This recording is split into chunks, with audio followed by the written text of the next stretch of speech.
still remain Hon Bello Hassan Shinkafi.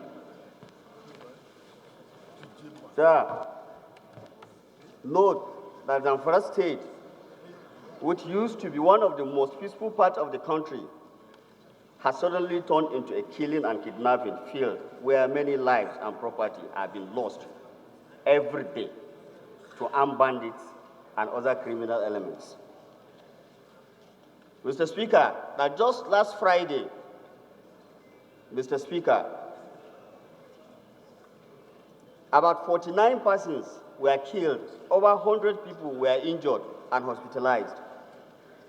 Food reserves destroyed, 240 cows, cattle rustlers, while the entire settlement displaced in an attack that occurred at Tungar Kolo and Tungar Makama in Shinkafi local government area, which is just a tip of the iceberg of what is happening in other parts of the states and how horrible the situation has become.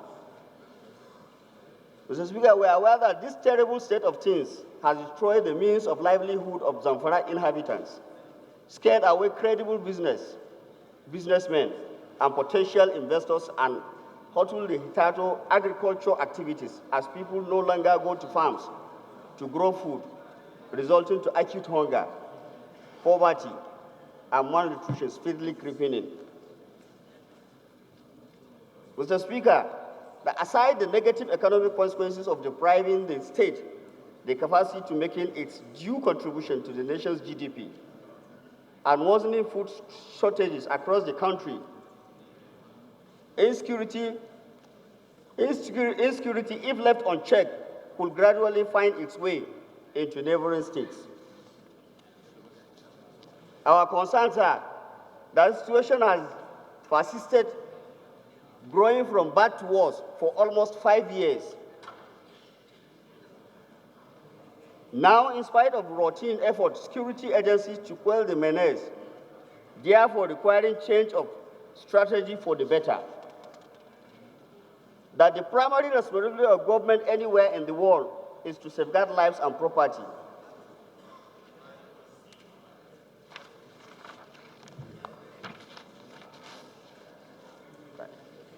That the people of Zamfara State no longer have constitutionally guaranteed freedom to move around safely in a place they call their home, to the extent that major roads that traverse Zamfara into neighboring states, like the road connecting to Zurmi local government area to Katsina State, and that linking Shinkafi local government area to Sokoto State, among others, are now bandits' den. And of course, impassable from 4 p.m. daily, almost every day, Mr. Speaker. That the security agency need to redouble their efforts and determination to effectively tackle the growing insecurity, otherwise, going by the rate of the banditry, killings, and devastation that usually follow, the entire state may soon be consumed. Our worries are that no day passes by without incident of armed banditry, cattle rustling, kidnapping, killing, and even sacking of whole villages occurring in Zamfara State, thereby generating incredible mass of internally displaced people living in sorrow, tears, and fears.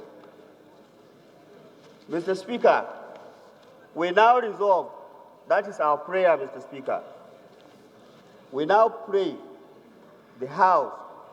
that the House of Representatives summons the Inspector General of Police,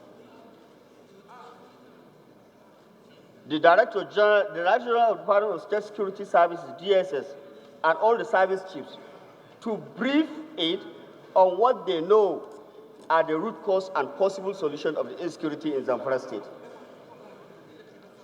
2, that the House mandate the Nigerian Army, the Nigerian Police, Department of State Security, DSS, Nigerian Security and Civil Defense Corps, to increase the presence of their men, elevate of professional strategies and surveillance in all the affected areas.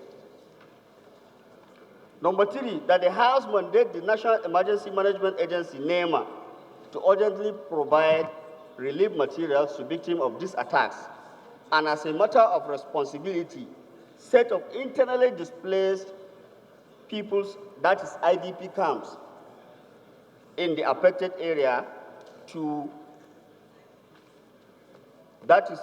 ameliorate the suffering of victims of these attacks pending the return of normality. That is normalcy. Mr. Speaker, if you could remember, in the whole Zamfara state, we don't have one single IDP camp.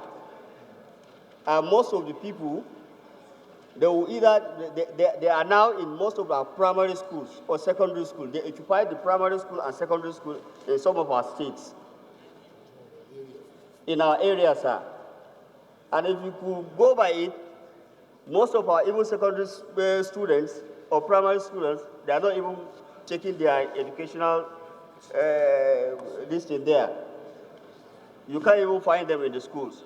And that is why we have most of them, they are dropout or whatsoever, Mr. Speaker.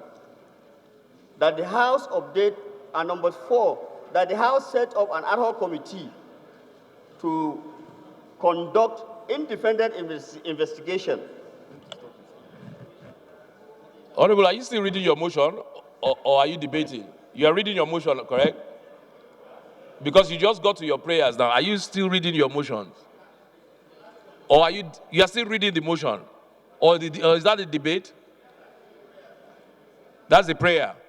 Okay, so finish your prayer so that we can get somebody to second your motion and then you can lead the debate.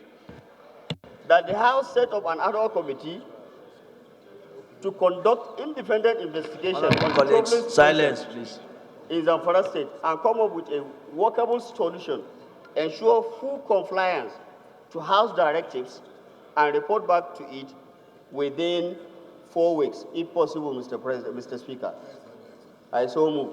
Motion as amendment, please say aye. Those against, please say nay. The ayes have it.